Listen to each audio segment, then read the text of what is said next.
Hey guys, this is Travis again. Today's going to be a special video. Now I want you guys to know before I start, this is going to be my opinion on things. So let's get to it. So let's say you have a mental illness, whether you're bipolar, schizophrenic, or basically have anxiety and depression. And you heard about the news. If you haven't, well, the Covid-19 has pretty much affected all of us. And right now, social distancing is pretty much a must if you don't want to get the coronavirus. However, when it comes to that being said, you pretty much lost all social networks when it came to dealing with your mental health. A lot of people do social settings, and that is how they relieve themselves from anxiety, depression, suicide ideations, cutting, drugs. They lost that support because they don't know what to do with themselves. Well, the first thing you should do is try to set up an online Zoom call where you can interact with some of the people that actually want to have the same topic as you, or want to do the same topic as you, have the same familiarity when it comes to getting themselves well for mental health. Other than that, I'll give you some other tips on how I've been able to survive the COVID when I also have bipolar disorder or a mental illness as well. Now, first of all, I've been struggling with bipolar disorder. I was first diagnosed in 2008, and right now it's 2020, so it's been 12 years I've been struggling with bipolar disorder. As I stated earlier, I was actually affected by medication. I had a manic reaction to Paxil, and that's what declared me as bipolar. Anyways, with that aside, let's get to it. As I said before, so it's COVID season, social interaction is pretty much cut, and you're experiencing suicide ideations, self-harm, cutting, drinking, any type of drugs, depression, anxiety, mania, any of those symptoms you're experiencing. What can you do about it? Well, the first thing that I would do is just give you advice on how I've dealt with it. When it comes to medications, I think this primarily is the most important thing. You got to have your medications regulated. Now, the psychiatrists are open during this time, and hopefully you can get one, but if you can't, you got to find one that's actually suitable for you, because if you find one that doesn't want to even push the experimentation button on when it comes to you being a guinea pig, well, things are pretty much at a loss, because I actually had a nurse practitioner who I was with for a year, and I did not get any help or any changes with my medication because she was afraid of putting me on antidepressant because I was bipolar. However, just to let you know, I actually found another psychiatrist who was willing to listen to what I have to say, because like, hey, a lot of people with bipolar disorder are not only on a mood stabilizer or antipsychotic, they're also on an antidepressant. And she just refused to put me on. It was one of the most difficult situations in my life because I was very suicidal. If you're experiencing suicidal ideations, make sure you get a hold of someone, especially if you can't, like during this season. I'm sure you can get a hold of someone on suicidal hotline, and that's the link that I will post below, or the phone number I will post below. Anyways, let's cut to the story. So, I was put on Zymbalta, and it changed my life entirely. I went from living in a group home in Ertz for 90 days, intensive residential treatment, that's what it's called, and before that I even went to a 3-week partial hospitalization, which actually was like a system that was involved when it came to treating mental health. They had mental health groups and activities, and it lasted all day. And before that, I was hospitalized for 2 weeks for suicide ideations. And it's worth mentioning, in the last 2 years, I've had 4 hospitalizations. And now it's literally been 4 years, 5 years actually, in which I only had 1 hospitalization. Or actually, 2 hospitalizations in 5 years. That's pretty good. And it's been 2 years since I've actually had the last hospitalization. So that's really good. When it comes to my opinion, now don't take this in regards to yourself, because I don't know your situation. I don't know the environment you live in. I don't know what kind of medication you're on. I don't know how consistent you are when it comes to taking my meds. But I am very consistent with taking my meds, and I see that 80 to 85% of my life when it comes to my satisfaction, happiness, lack of terms of suicide ideations, cutting, or suicidal thoughts, which is suicide ideations. Like, I used to hang a rope, have thoughts of hanging a rope and hurting myself. All those thoughts of hurting myself have literally gone away pretty much. I feel the Zymbalta at 60 milligrams, and I used to be on 120, and I dropped down because I no longer need it. But I even think that when I went off it, I was going back a downward spiral like to before. So like I said, medications is key. Find the right psychiatrist. It's so important to find the right psychiatrist. I cannot stress that enough. Because if you find the right psychiatrist who's willing to listen to you, who's willing to experiment, or you're willing to be the guinea pig to try any medications, that is the best bet. Now, it's going to be a really hard road. It's going to be very challenging because I've literally been on 20 different medications to see if it will help my mood, my mental health, my mental illness, things like that. And I finally come across the right cocktail, and I feel like life is tremendously much easier. I literally, like I stated before, I literally went to being on my knees, wanting to kill myself, to pretty much living a life of luxury where I'm pretty much happy in spite of this COVID season. So let's get back to the fact. If 80 to 85% of it, to me, is based on the medications, and you should also think, hey, that's right, I also have to be on the right medication. So it's so important to find the right doctor. It's so important to find the right psychiatrist. You got to make action. You got to be engaged. It's the one important thing when it comes to your mental health. You have to be engaged and you have to have the desire to change yourself. Because if you get sick of being sick and tired of the constant suicide ideation, the cutting, the drug use, the anxiety, depression, you can overcome that if you make a decision to decide to change. You have to have that want, that desire to change. And if with that desire, you can get anywhere where you want to in life. So let's just say that 80 to 85% of it is med change, and you feel pretty good. Things are going pretty well. Let's say, okay, I understand this, Travis. I can't find the right psychiatrist.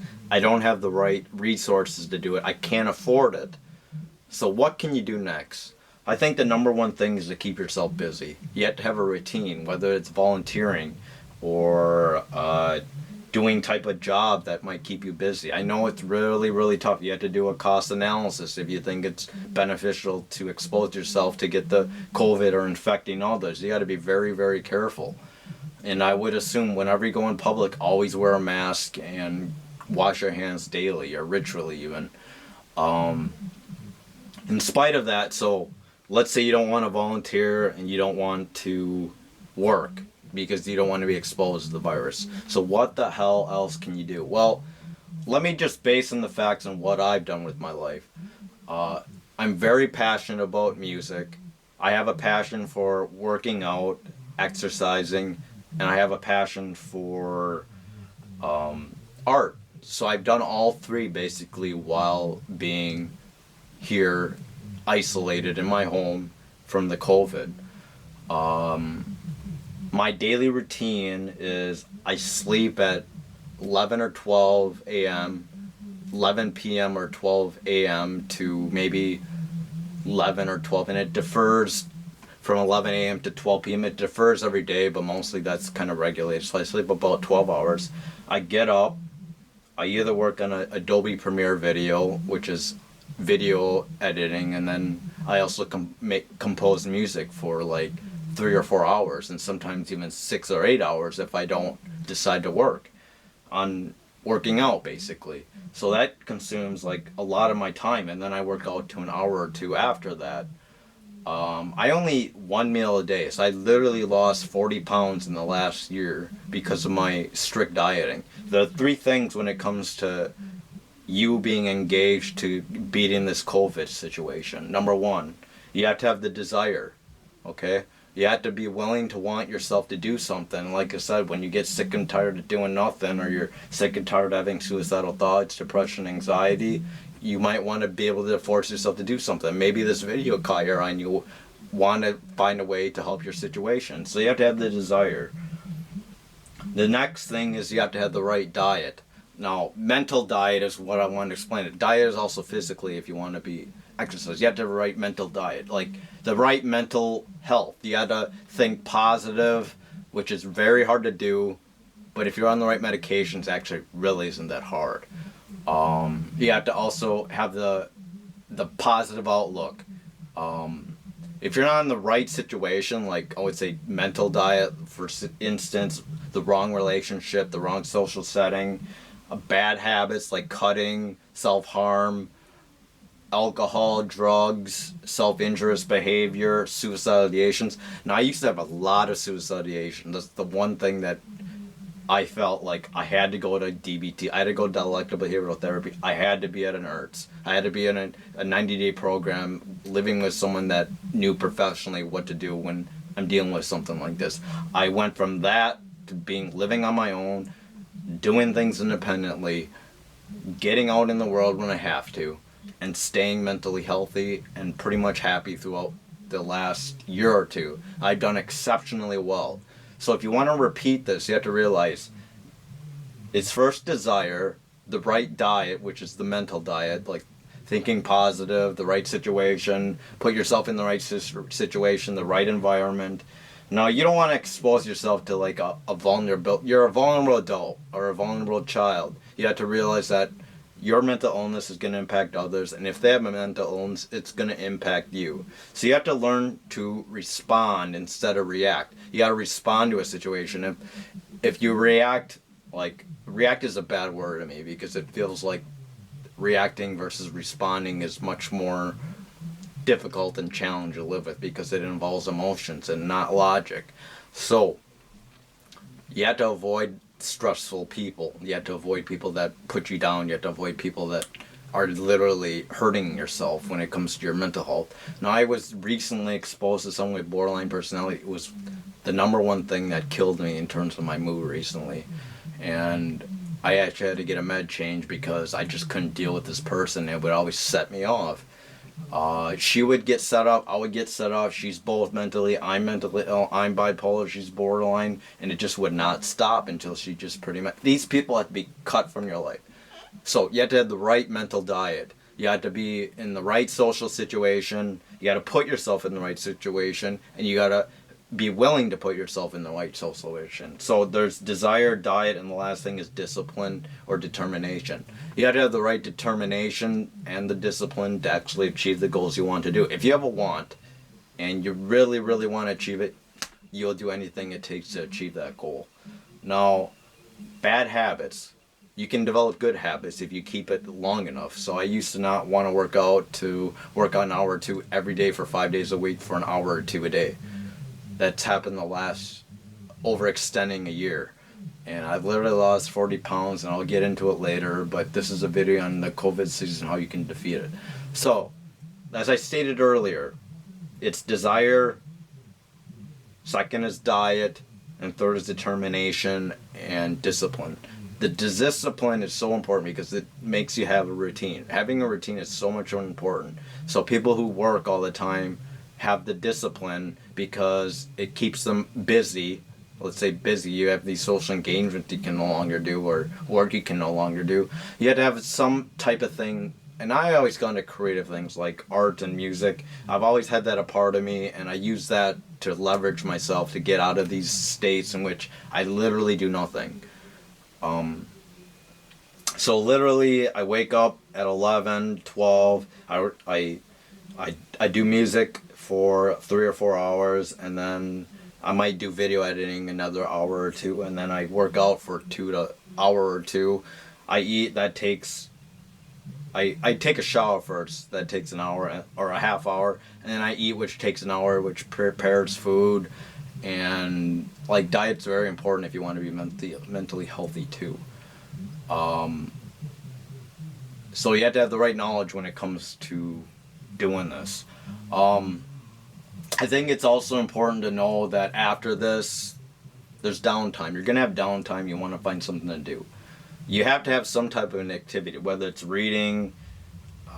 The thing is, I pace a lot, and I literally am every month in the top 3% or the top 2% of my age group when it comes to the steps I do every day. Now this is immense. A lot of people don't put in like 10,000 to 15,000 to 20,000 steps a day, but I do, because I used to have this stinking thinking in which you want to try to avoid. You gotta, if you cut, if you drink, if you do drugs, or if you have suicidal thoughts, you gotta channel that energy into some good habits. There's bad habits and good habits. So I took the challenge of pacing a lot into something that I realized in the long-term goal, it's healthy, because I'm losing weight. And because I'm losing weight, I'm actually able to see that as a good habit. So I literally walk 10,000, 15,000, 20,000 steps a day. 20,000 is rare, but I definitely do at least 10,000 steps a day. And 6,000 actually recommended by Samsung. If you have this app, Samsung Help is a tremendously good app for counting steps. I think that it's one of the best things I ever had in my life, because I like to keep track of my steps that I do every day. And I feel that is the one thing on why I have the desire to get healthy, because of this desire to pace. People might think, well, why would you just waste your life away pacing? Can't you do something else? Well, I find it relaxing. That's why I do it. I think I actually got close to doing 4,300,000 steps in last month, and I was in the top 12% of like a million people. I was like maybe 70,000. I was like the 70,000 person out of a million people that actually are on Samsung Health. So that's pretty good, in the top 12% of everyone, and in the top 3% of my age group. So I do that when I'm off. So I get up, I'm on the right medications, I get up at 11, I work out. I mean, I only eat one meal a day, because I'm trying to focus on reducing my weight as well, and I'm still trying to reduce weight. So I get up, I work on music for a while, for 3 to 4 hours. I then do a video editing for an hour or two, and then I work out for an hour or two. I take a shower, I eat, and then I either pace or do videos or do art. So I have a passion. I have several passions I can enforce. So you have to channel something that you can do every day, and you got to consistently do it. You have to have the determination, the desire, and the right mental diet to be able to do what you want to do, to achieve what you want to achieve. You have to, every day I wake up, I always know that I have something to do, and that is make music. That's all I ever do, pretty much, for the most of the day that I'm up. And because of that, I've developed the habit of keep doing it. And it's a good habit for me, because it's creative. I'm not hurting myself. I'm not having suicidal thoughts. I'm not engaged in bad social situations. I'm not drinking.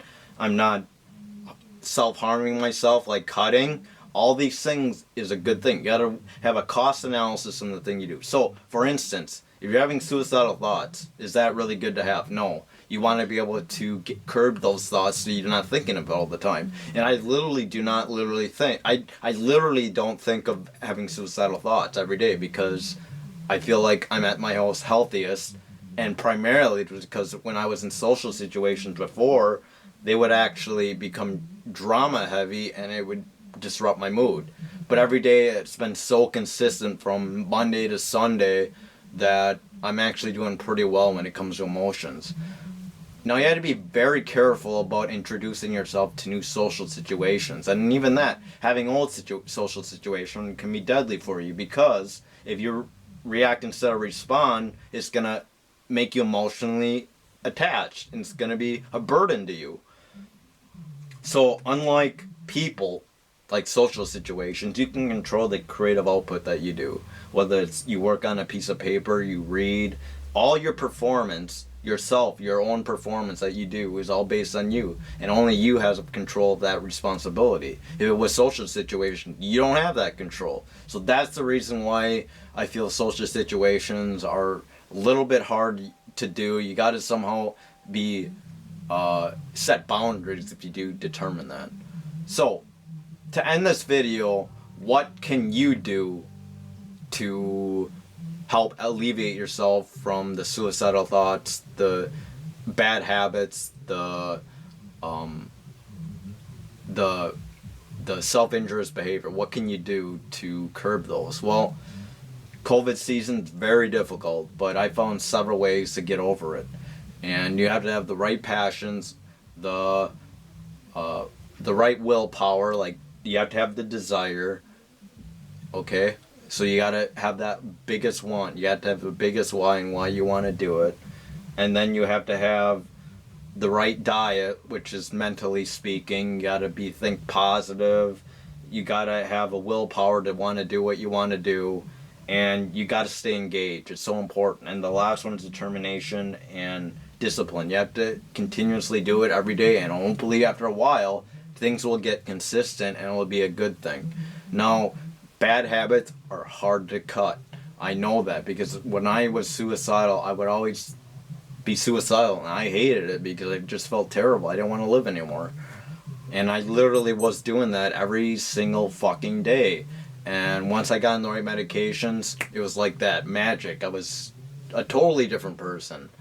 I feel that the medications is still 80 to 85% of a life changer for you. If you're not on the right meds, it's the one thing that you should focus on right now, is find the right psychiatrist, be patient, and be on the right jobs. But you have to have the right determination, the right willpower, the right engagement to be able to do that. I feel it's so important to get yourself on the right medications. Like, for instance, for physical health, a lot of it is about diet. But for mental health, a lot of it is about meds. And I feel that, yes, the environment can affect you. And yes, it's possible to be socially situated in an environment in which that actually affects you versus you being mentally affected yourself. But me being bipolar and me being on the wrong meds and me not being on the right meds or missing a medication, I definitely spiraled downward. And I felt at the time, though I was doing DBT at the IRFs with the nurse, with the psychiatrist, all this stuff, it was so wasteful in the end, because when I think back to it, like right now, if I was in that situation, I don't need it. Now, there's the situation, if you feel bad, like you want to hurt yourself, you want to kill yourself, you have to be realistic and say, do I want to kill myself, or do I want to expose myself to the COVID virus and get help? It's so important. If I was in a situation, I know someone that I literally had a fight with because she would not go to the hospital. And even when she did, it was the last resort because she didn't have the money. But I'll do another video on how to get on MA and how to get affordable health care when it comes to someone who has a disability, or someone who has SSI or SSDI, Social Security, or supplemental income. I can do another video on how to get yourself into a program in which a lot of it, like 100% of my coverage, was through Medicare and medical assistance. I'm on Medicare and medical assistance, and that was 100% covered my drugs, hospitalization, and the psychiatrist that I go to. But you have to have the right stuff if you want to get to where you want to go when it comes to financial well-being. So, just to end this shortly, what are the 3 things that you can do for yourself when it comes to living with the COVID season, how to be mentally healthy during it? Number 1, you have to have the right desire. Number 2, you have to have the right diet, the right mental diet. And number 3, you have to have the right determination and discipline. So I'll just end this video. I hope you learned something. I've been really passionate about making these videos now because I just feel like pacing too much can be really boring. And yes, there's going to be days in which you're really bored, but if you find something to do, you'll keep your mind busy. And I always follow my passions. I've always relied on it, but now I rely on it so heavily that I actually enjoy what I do. And I'm not exposed to I don't expose my vulnerable behavior because I'm not really involved in social activities anymore, which had sparked a lot of drama in the past and would affect my mood very much. And because of that, I feel like I don't want to shortchange you or me, but I feel that because of that, I've actually been able to be very productive and perform very well during the COVID season. Now, for you, on the other end, if you feel this doesn't work, that you still feel like, hey, I still feel sick, I still have suicidal thoughts, get a hold of someone that can help you out. If it's me, that's fine. You can comment below or message me. I don't have Facebook any longer, but you can contact my brother and I can somehow reach you through email later if it's something you want to do. Like I said before, though, if you're experiencing suicidal thoughts, the number one thing you should do is not, hey, I want to kill myself, or hey, I want to self-harm. The number one thing, you should enter that hospital as soon as you can. In spite you not being able to financially support it, you can do back pay, and it's very expensive, but at the same time, your life is more expensive. You end up hurting yourself. Imagine this. I feel like suicide in general is actually a way to murder yourself. It's like homicide of yourself, but at the same time, you have no responsibility after it. What happens if you become me and you realize, hey, I want to do something with my life, but you end it there. You cut things off. You kill yourself. Nothing's going to change. You're going to end up hurting yourself more in the end because you realize, hey, things could have been better for me. Hey, if I just stuck this through one more day, one more minute, one more hour, one more second, things would have been just better for me. And at that time, you have to have that same mindset. You have the desire to want to live. And in spite of things being absolute hell, you have to have that desire to want to live. And if you have that desire, you want to get help, you want to get assistance, you want to go to the hospital, you want to speak to a representative or a volunteer that is in mental health or the suicide hotline, that's fine. You have to realize that taking care of your mental health is your mental wealth. Wealth in general is just a physical byproduct of what you need to do to survive. But to be healthy, you have to be mentally well. If you're not healthy physically and mentally, you're not going to see that money, and then it's going to be buried with you, and you won't see it when you go to heaven or hell or wherever you want to go to, or some type of enlightenment or whatever you want to describe it as. But at the same time, you have to realize this, that suicide is not the answer. It's never the answer, because it'll affect family, people you know. At the same time, you have to realize this too. You're not responsible over someone that kills himself. Now me, my brother, my twin brother, has been so responsible. He felt so responsible, I ended up hurting myself. But at the same time, you cannot be responsible for anyone else when they're suicidal during the COVID season. You have to realize this, that they're their own being.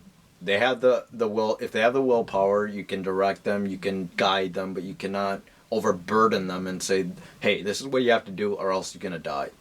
It doesn't work well. You got to somehow reciprocate a positive message, and you can't just inflict damage by controlling them on what they should do with their life. They have to have some type of self-control, and they have to realize that they're no longer in control, and they want to get help, that they want to see themselves getting better, that they want to do something with their life, that they feel life is worth living. So, because of that, I hope you get the message. Like I said before, desire, diet, determination, or discipline is 3 things you need to focus on. And I gave you some options on what I do during the day to keep myself busy. Now the question is, what can you do? If you can't figure it out, write something down and just try to follow it every day. If you can't do that, well, just be like me, and for a while you end up doing something like something healthy. I want you to try to focus on something healthy. Don't go to bad habits. You got to try to focus. Well, pacing in general, all I'm doing is just burning the carpets. I'm not hurting myself. I'm not really engaging in suicidal thoughts. But if you're engaging in suicidal thoughts and you're pacing, you have to realize this, that the suicidal thoughts are infringing upon the things that I really want to get done. They're infringing upon my well-being. I want to hurt myself. I want to harm myself. You have to realize this then. You have to realize that, okay, the pacing's not working, but maybe the hospitalization is what I need. It's so important to realize that, hey, now is the time to go to the hospital. I can't be ashamed of it. I have a mental illness. I have to take care of myself. You have to realize this, because this person I know is so stubborn that she wouldn't go to the hospital, and finally she ended up doing it. But at the same time, she wanted to get out of the hospital because she felt things were good, or the doctors say things were good. You have to take proactive steps to challenge yourself, to deal with your mental health, to stay healthy, physically, mentally, and spiritually. You cannot simply just have other people do things where you're going to expect to get results, because in the end, they're going to get sick and tired of being sick and tired of doing your shit. So own up to your shit, be responsible, follow the 3 things that I told you. if you can't, write things down that you can do throughout the day. And if you can't do that, well, just sleep the rest of the day. It's something I've done. I sometimes go to bed early because I have nothing to do. I pace myself to death. And I listen to myself. I'm very non-judgmental when it comes. I take a non-judgmental stance, which is a non-judgmental stance, which is in DBT, dialectical behavioral therapy, when it comes to yourself. You have to observe, and you have to describe exactly what you're feeling. But at the same time, when you do that, you have to realize this, that I'm experiencing this, but I don't want to do self-harm. You have to find some importance to realize self-harm, suicidal thoughts are wrong. You don't want them, and you want to figure out whatever you can do to challenge yourself to get over it. Now, at the same time, DBT focuses on you're going to have these thoughts. Just live with it. But me, on the other, I don't want to live with these thoughts anymore. And I felt like I had to do something about it because I'm sick and tired of being in the hospital. I'm sick and tired of being a nurse. I'm sick and tired of being a baby the rest of my life. I don't want to live in a group home with someone. I want to be able to live on my own. Yes, I live with my dad, but at the same time I do my own shit. I don't expect other people to do shit for me. You have to have that realization that you're going to do your own shit. You're going to take responsibility of your own shit, and you're going to be able to get things done. Take care. Bye.